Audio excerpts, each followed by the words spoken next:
Queridas irmãs, queridos irmãos espiritistas, caros amigos que nos acompanham pela tvc.com, permaneça conosco a suave e doce paz de Jesus. Foi no dia 22 de fevereiro de 1862, no Collège de France, em Paris, ao administrar a aula inaugural, que o eminente jornalista, historiador, poliglota, Ernesto Renan, proferiu uma frase que deveria abrir horizontes novos para o pensamento cristão. No auge do seu discurso, que havia atraído as mais nobres culturas europeias, o eminente escritor afirmou com grande síntese: Jesus é um homem incomparável. Nesta frase, Ernesto Renan punha em xeque o dogma da Santíssima Trindade. Ele estava entusiasmado escrevendo uma obra em 3 tomos, que também passaria à história. A obra é intitulada A Vida de Jesus. Posteriormente, ele acrescentaria mais um volume, estudando os Atos dos Apóstolos. Mas a sua audácia em fazer essa declaração, num dos lugares mais eminentes da educação francesa, trouxe-lhe danos quase irreparáveis, do ponto de vista pecuniário e também da projeção na Universidade de La Sorbonne, onde era professor de hebraico. Porque no dia imediato, o jornal católico Le Monde fazia um editorial denunciando Ernesto Renan e afirmando que ele se colocava contra a igreja dominante na época. E o imperador Napoleão III, que se havia vinculado fortemente ao clero francês, para poder trair a democracia e cingir a coroa de imperador, demitiu Ernesto Renan da cátedra de hebraico que ele havia oferecido anteriormente, graças à interferência de uma amiga de infância de ambos. Mas Ernesto Renan preferiu manter o seu conceito, falando que Jesus é um homem incomparável. A atitude tomada pelo insigne escritor fundamentava-se em uma experiência vivencial que ele tivera com sua irmã Henriette. A sua irmã fora acometida pela tuberculose pulmonar. Na época, era uma doença de natureza pandêmica, chamada a peste branca. A tuberculose ceifava vidas. E Henriette, sua irmã querida, depois de receber o diagnóstico, foi aconselhada pelo seu médico para que abandonasse Paris. O clima úmido no inverno e abafado durante o verão seria muito perverso para a recuperação da sua saúde. Ela deveria procurar as terras do Líbano, especialmente próximas ao deserto, para que o clima seco lhe restituísse a saúde valiosa. E Henriette aceitou o conselho médico e transferiu-se para o país dos célebres cedros milenários. Agradecida porque naquela oportunidade o Líbano era uma possessão francesa. E ao chegar à borda do deserto, aquela jovem parisiense e ateia fascinou-se com a presença psíquica do apóstolo Paulo. Ele havia caminhado por aquelas terras e erguido algumas pequenas igrejas que agora permaneciam como escombros. Henriette começou a visitá-las, a ler o Evangelho de Jesus, a fascinar-se com este homem extraordinário. E depois de perceber que Jesus era portador de um significado transcendental, fez uma carta memorável ao seu irmão livre pensador e crítico terrível das propostas evangélicas e religiosas do cristianismo católico. Desafio-te a que leias o Evangelho de Jesus, não esse Evangelho traduzido pelos interesses clericais. Tu que conheces profundamente o hebraico, procura as fontes iniciais que narram a vida deste homem incomum, e eu tenho certeza que modificarás os teus pontos de vista. Procura lê-lo no grego antigo, no grego moderno, e eu tenho a grande alegria de dizer-te que a tua alma se enflorescerá de alegria e tu serás feliz. Ernesto Renan aceitou o repto e começou a procurar nos velhos alfarrábios dos museus e das igrejas e do Vaticano aquelas anotações iniciais que falava de um rei singular, que dividiu a história, como ele próprio escreveria depois. Porque Jesus foi tão importante no contexto histórico, que o seu berço não coube nas páginas das narrações transcendentais. A humanidade passou a contar os seus fastos antes e depois do seu nascimento. E à medida em que Ernesto Renan mergulhava o pensamento em as narrativas feitas de beleza e doçura, de pulcritude e de nobreza do homem de Nazaré, resolveu ele próprio escrever a sua vida de Jesus. Chegando à conclusão, como disse o Espírito de verdade, que os equívocos e os erros que encontramos no cristianismo são dos homens, dos interesses subalternos daqueles que se utilizaram da figura de Jesus para os enganosos triunfos do mundo.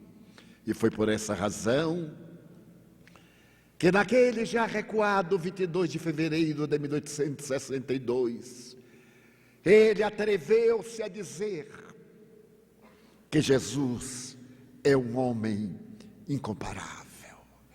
Realmente, esse homem incomparável tem permanecido como a grande incógnita dos séculos.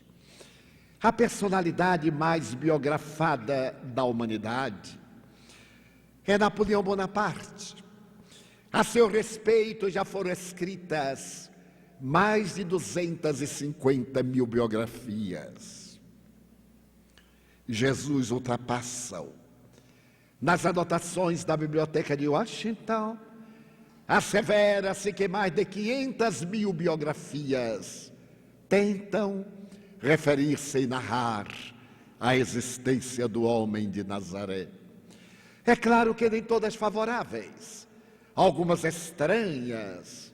Jesus o comunista, Jesus o exorcista, Jesus o socialista, Jesus o psicoterapeuta da notável psicanalista alemã, doutora Hannah Wolff.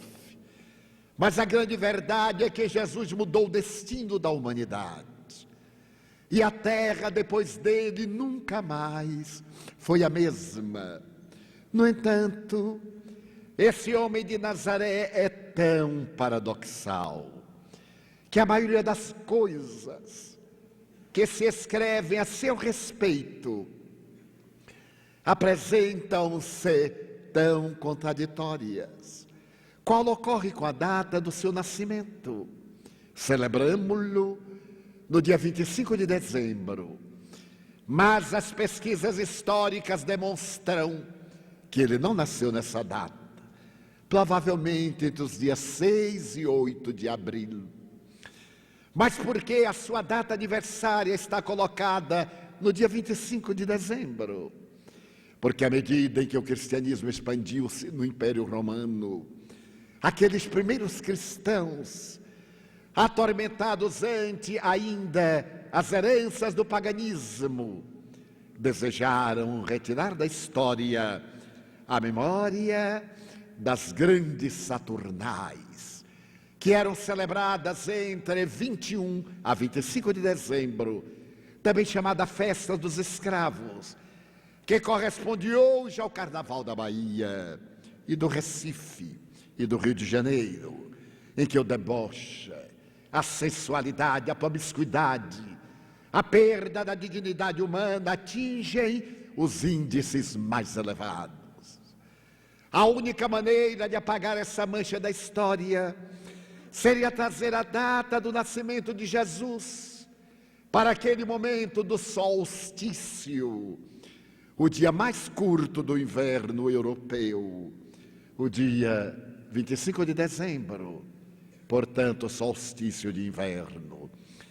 Mas as criaturas humanas somos indomáveis e lentamente transferimos as Saturnais, as Bacanais, para o ingênuo Carnaval de Veneza, as mascaradas, mais tarde para o Carnaval da Côte d'Azur, depois para o estrudo português. E à medida que os nossos irmãos africanos chegaram, trazendo as suas tradições, foi cunhada uma frase latina, que era resultado de um provérbio, carne nada vale. Cunhando-se a palavra carnaval, e surgindo a grande bacante perturbadora, que toma conta hoje praticamente do mundo europeu, latino-americano e especialmente do Brasil. Mas Jesus também é paradoxal, porque não nasceu no ano zero, conforme celebramos. É provável que ele haja nascido entre os anos 6 e 7, antes da pressuposta data do seu nascimento na terra. Porquanto a história fala a respeito daqueles homens orientais que vieram visitá-lo, trazendo-lhe presentes e buscando homenageá-lo. E ao passarem por Jerusalém, estiveram na corte depravada de Herodes o Grande, a quem a história reserva páginas de grande suspeita e de reproche a este homem venal, que assaltou o trono de Israel e dominou de maneira arbitrária, odiado e odiando.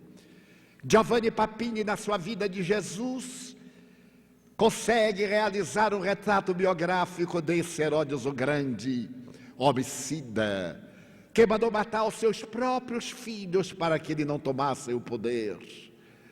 Pois este homem, ao ouvir aqueles estranhos reis ditos magos passarem por Jerusalém, e visita ao profeta Messias que havia chegado, pediu-lhes que se o encontrassem, ao retornarem, dessem-lhe informações, porque também ele desejava homenageá-lo. Mas depois que aqueles homens encontraram Jesus na gruta de calcário dos arredores de Betlém, foram intuídos para não o fazer e retornaram pela Betânia sem passar em Jerusalém. Herodes então decreta a matança de todas as crianças do sexo masculino menores de 2 anos de idade. E foi tão infeliz historicamente que o seu filho recém-nascido passou também pelo gume da espada de um soldado embriagado. Ora, Herodes morreu aproximadamente 4 anos antes do ano zero.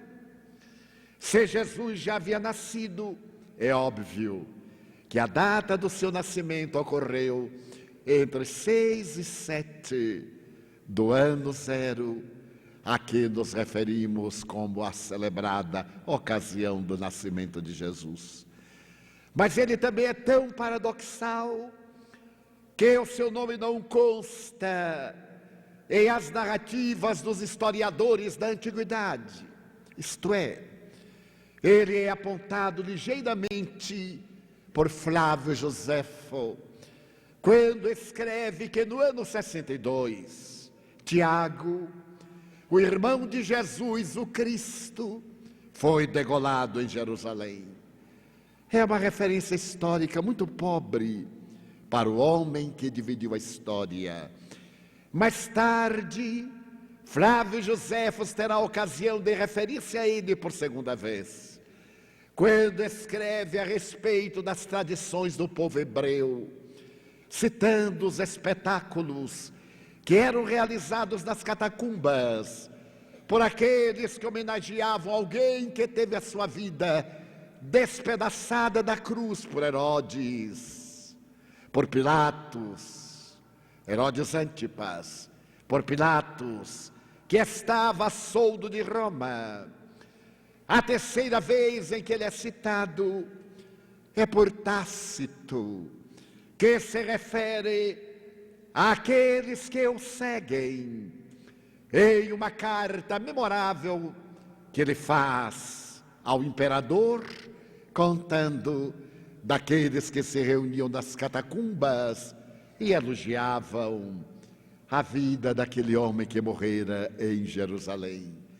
E a quarta referência é de Plínio, o moço, em uma carta a Adriano, entretecendo considerações sobre os seguidores de Jesus. É muito pouco quando nos recordamos de Júlio César, com mais de 1000 referências históricas, Domício Nero e tantos outros títeres que passaram pela história deixando rastro de sangue e de desolação. Muitos historiadores perguntam-se por quê. É porque Jesus não necessita das referências históricas da humanidade, porque ele é o excelente Filho de Deus, e a sua jornada na terra tão breve, a ponto de mudar os destinos da humanidade, não necessita de referências encomiásticas, porque ele nasceu no coração das criaturas humanas para não mais desaparecer. Ao invés da manjedoura modesta dos arredores de Betlém, ele se transforma numa chama viva, no ádito do coração humano, e aqueles que têm a oportunidade de o conhecer, nunca mais são os mesmos. É como alguém escreveu com propriedade: com Jesus não há neutralidade, ou se o ama ou se o detesta, mas não se pode ficar neutro. A grande verdade é que durante 300 anos desde a sua crucificação, aqueles que o conheceram deram-lhe a vida em holocausto, aproximadamente 1 milhão de mártires, que optaram por perder a vida física para ganhar a transcendência espiritual. E através da história, depois que foi adulterada a sua mensagem, ele permaneceu púlcaro, apontando caminhos que foram percorridos e restaurados por Francesco Bernardone, o irmão Alegria, o irmão Sol, o irmão Pobreza, que procurou trazê-lo de volta no século XIII, ao apagarem as suas luzes, ao nosso coração. Ou mais tarde na belicosidade de Jeanne d'Arc, ou na mística profunda de Teresa d'Ávila, ou na sabedoria transcendental dos espíritos nobres, que é uma interrogação do ínclito codificador do Espiritismo, conforme se lê na questão 625 do Livro dos Espíritos. Qual o ser mais perfeito que Deus ofereceu à criatura humana para servir de guia e modelo? E as entidades venerandas redarguíram numa palavra: Jesus. Jesus é, portanto, o guia e o modelo da criatura humana, mas é também o construtor do planeta terrestre, como asseveram Emmanuel, Joana de Ângeles e uma equipe de espíritos nobres, e que desde os primórdios veio nos acompanhando quando estávamos iniciando a jornada nas moneras, e agora no período do Homos Virtualis, permanece ao nosso lado, apontando-nos o rumo e convocando-nos à transformação moral para melhor, a fim de encontrarmos a plenitude. Ao apresentar a sua psicologia analítica profunda, o neurologista e psiquiatra Carl Gustav Jung arrancou das páginas da história a palavra arquétipo, que havia sido usada por cristãos primitivos para poder definir os conflitos humanos, e elegeu, entre outras, a sombra, a ânima e o ânimos, para podermos entender os conflitos que nos aturdem no dia a dia da existência. Nessa marcha que devemos desenvolver até encontrar o momento da individuação, o instante luminoso. Analisando Jung e Jesus, Joana de Ângeles diz que o mestre incomparável é o ser luminoso que deve ter inspirado a Jung nesse momento do encontro da luz imarcessível. Ele que era o excelente Filho de Deus, tornando-se o modelo para todos nós. Enquanto debatemos nos arquétipos ânima e ânimos, ele havia conseguido a perfeita identificação, porque ao receber as criancinhas que os discípulos desejavam afastar, é a ânima, é a mãe generosa e doce, que abraça, que afaga. Diante da mulher surpreendida em adultério, é a mãe que compreende. É o coração afável da mulher doce, que percebe a fragilidade da sua filha ou da sua irmã e dá-lhe uma outra chance. Mas diante dos fariseus hipócritas, dos saduceus ateus, diante daqueles que o chamavam de beberrão e de comilão, porque havia elegido os miseráveis do caminho, o ânimos ergue-se superior e ele os exorta com palavras disciplinadoras: raça de víbora, até quando vos suportarei? Até quando estarei convosco, sepulcros de branco caiado por fora e por dentro podridão? Que autoridade, que estoicismo, que caráter viril, que masculinidade para enfrentar a hipocrisia tradicional e a corrupção que graçava em Jerusalém e em todo o país com os miseráveis, os Amharets, que experimentavam a fome e o opróbrio, enquanto as autoridades indignas usurpavam todas as coisas e nutriam-se do sangue dos miseráveis. Este Jesus luminoso, que a doutrina espírita veio trazer de volta, para que ele seja vida em nossas vidas. Ele houvera dito que era o caminho, a verdade e a vida, mas é necessário que o introjetemos de tal maneira que ele seja a vida que pulsa, atuante e enobrecedora em nossos corações, que brilhe em nossos olhos agora como candeias acesas, pela grandiosidade da sua ternura, e acaricie com as nossas mãos, mesmo que calejadas, aqueles que estão esquecidos, e é que a sociedade, de uma maneira muito sutil, chama os excluídos, que nos não esquecemos de que neste momento tão grave do nosso planeta em transição, ele fale pela nossa boca, caminhe pelos nossos pés, e seja aquele Jesus ação da Galileia romanesca, dos pobres pescadores, agricultores, vinhateiros, aqueles a quem ele amou, tornando-se modelo para que aprendamos a amar e todos saibam que somos seus discípulos. É necessário descrucificá-lo, porque aquele Jesus da cruz foi de algumas horas. Ele permanece crucificado em nossa ingratidão.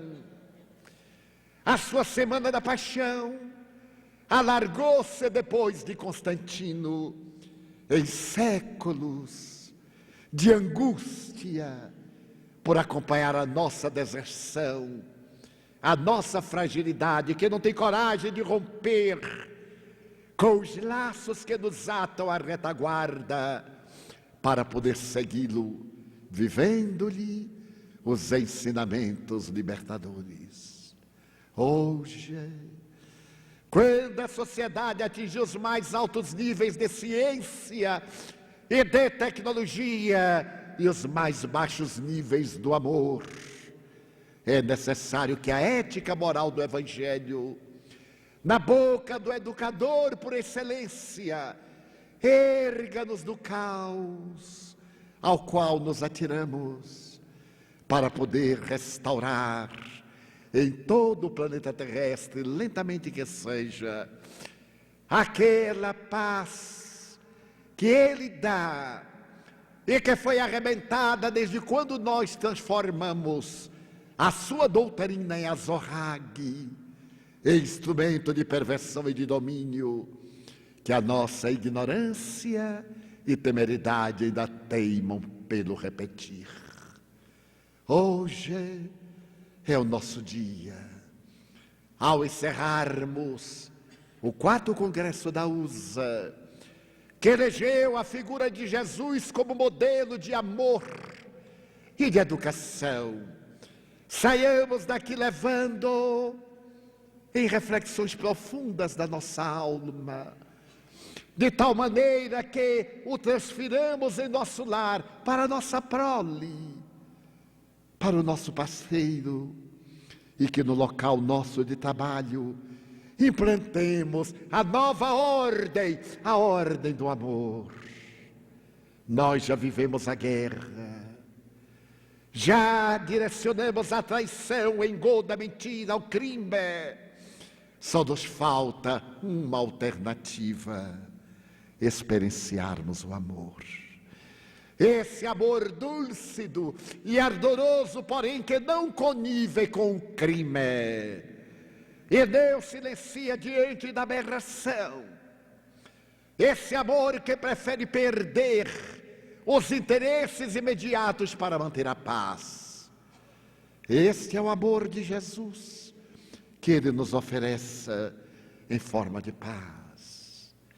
Retornemos aos nossos lares, lembrando-nos deste homem incomparável, e nos momentos difíceis, das encruzilhadas da nossa existência, perguntemos-nos: que faria Jesus? e façamos aquilo que nós concebermos que Ele faria. E tenho a certeza de que agiremos corretamente. Acusados, não acusemos, não nos defendamos. Não percamos tempo com os maus, porque o mal não merece consideração. Temos inimigos, porque todos temos inimigos, mas não lhes demos a alegria de sermos seus inimigos. Ignoremos o mal que neles prolifera, para considerar esses enfermos que se comprazem em gerar embaraços, apenas irmãos do caminho que se perderam na retaguarda. Enfermos da alma, que relativamente quase todos os somos. E ao invés do ódio a devolver-lhe, doemos-lhe compaixão. São mais dignos de misericórdia do que de reprocha, de ira ou de revide, porque eles não sabem o que fazem.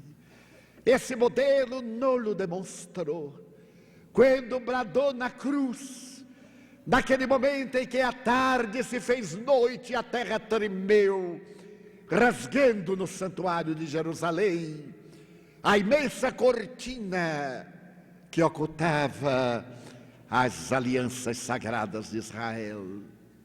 Pai, perdoa-os, pois que eles não sabem o que fazem. E entregou-lhe o seu Espírito.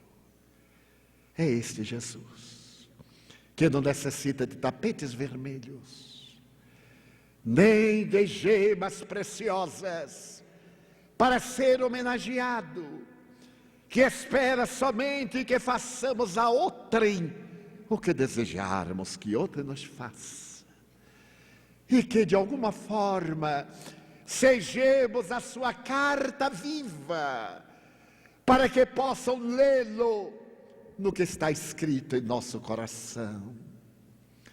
Esse é o Jesus indestrutível da história, que Deus necessita do apoio daqueles narradores dos fastos transcendentais e ancestrais. Se conseguirmos durante esta existência seguir-lhe os passos, à distância que seja, teremos ganhado a nossa reencarnação. Não posterguemos, não deixemos para depois. Eia, agora, escreve Alta de Souza, é o teu santo momento de ajudar. Faze algo, planta uma árvore, dá um aperto de mão, oferece um sorriso, desculpa aquele que te persegue, ama. E estarás sendo o êmulo de Jesus, como o pobrezinho de Assis se fez. E se as dificuldades nos assaltarem, as provações rudes nos surpreenderem, e elas virão, porque ninguém é exceção no planeta terrestre. Ao invés do desespero, a alegria pelo resgate. Ao invés do desânimo, a coragem para as enfrentar. E ao invés da amargura que degrada e deprime, a alegria de haver sido honrado pelo chamado do amor para dar-lhe o testemunho. Espíritas, meus irmãos, ergamo-nos, o mundo espera por nós, somos cristãos repetidas vezes, e agora estamos palmilhando as estradas que abandonamos ontem, quando corrompemos a palavra do meigo Rabi da Galileia. Paguemos a nossa dívida de amor com alegria, e se for possível, digamos-lhe: Senhor, eu gostaria de ser uma via láctea de estrelas, para que as noites da terra sejam mais belas. Mas na minha pequenez, eu te digo desta vez, se eu não puder ser um sendal de astros, permite pelo menos que eu seja uma lamparina projetando claridade na escuridão dos infelizes. Eu gostaria de ser como a chuva generosa que caísse sobre a terra porosa e reverdecesse o chão. Mas se eu não conseguir, eu te quero pedir para ser um copo com água fria, matando a sede, a agonia de alguém em desesperação. Eu queria, Senhor Jesus, ser um trigal maduro para de pão repletar a mesa da humanidade. Mas na minha indignidade, como nunca lograrei, permite-me ser um grão que, caindo no chão, vem enriquecer a mesa da humanidade com a bênção do pão. Eu gostaria de ser um jardim de flores de todas as cores para embelezar a terra. Mas na pobreza que minha alma encerra, se eu não puder, deixa-me ser uma rosa solitária na frente da rocha, colocando beleza no altar da natureza. Eu gostaria de ser a montanha altaneira, de onde se tivesse a visão da terra inteira. Mas tão pequeno que sou, entre a impossibilidade de lograr, permite-me ser uma pedra, pavimentando o chão por onde passarão os heróis do amanhã. Eu desejaria ser um pomar de frutos maduros para matar a fome da humanidade. Mas na minha singeleza, deixa-me pelo menos ser uma árvore solitária, projetando sobre do chão, ou alguém que de pé, sob o seu abraço, veja passar outrem e lhe pergunte: olá, olá, aonde vais? E se o outro voltasse para trás e perguntar-lhe: quem és tu? Sou teu irmão. Dá-me tua mão, sou teu amigo, quero ir contigo, e a seu lado, passo a passo, eu possa cantar: Senhor, eu gostaria de ser esteta ou poeta, artista ou musicista, orador ou declamador, para falar da grandeza e da tua beleza. Mas, porque me faltam o estro, a magia, a beleza e a poesia, deixa-me dizer-te somente isto: obrigado, Senhor, porque eu nasci. Obrigado porque creio em ti. Obrigado pelo teu amor, amigo Jesus. Sempre obrigado. Obrigado, senhores.